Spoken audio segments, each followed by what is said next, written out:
এলাকার যুব সমাজের উদ্যোগ দেখে আমি খুবই আবেগ আপ্লুত যে সবাই এরকম একটা ম্যাচের আয়োজন করেছে। অলরেডি সেমিফাইনাল খেলা মনে হয়ে গেছে, আজকে ফাইনাল খেলা। এই আয়োজক হচ্ছে মোহাম্মদ ফজলুর রহমান। আমি তাকে অ্যাপ্রিসিয়েট করি যে এই উদ্যোগের মাধ্যমে আমাদের যে মাঠটা আছে, মাঠটা হয়তো উঠানের ব্যাপারে বা মাঠে কার্যক্রম শুরুর ব্যাপারে সবাই উদ্যোগী হবে। তবে ছোটবেলায় আমরা এই বিবাহিত অবিবাহিত খেলা অনেক দেখছি, দীর্ঘ 15 থেকে 20 বছর যাবত এই খেলা আমরা দেখি না। তবে এরকম একটা খেলার আয়োজন করছে, এই কারণে ফজলুকে ধন্যবাদ জানাই। সবাইকে একটু হাততালি দেওয়ার জন্য।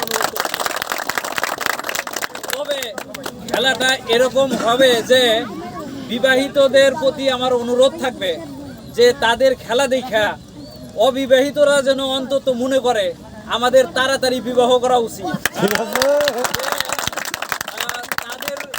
তাদের বউ বিশেষ করে তাদের যত্ন নিয়ে এমন টেকনিক শিখাইছে যে আমরা খেলায় তাদের সাথে পাইরে উঠতেছি না।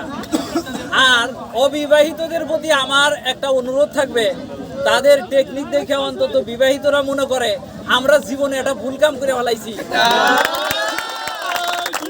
আমি সবাইকে অনুরোধ জানাবো যে আমরা সবাই নিজেরা একই জায়গার পরস্পরকে ল্যাং মাইরে খেলে আমরা জয়যুক্ত হব। ব্যাপারটা যেন এরকম না থাকে, আমাদের মনে মনে যুদ্ধ থাকবে ইরাক ইরান যুদ্ধের মতো, যে আমরা জয় পাবো, কিন্তু কাউকে ঘায়েল করে না, কাকে অন্যায়ভাবে ঘায়েল করে না। ফাইনাল বৃহস্পতিবার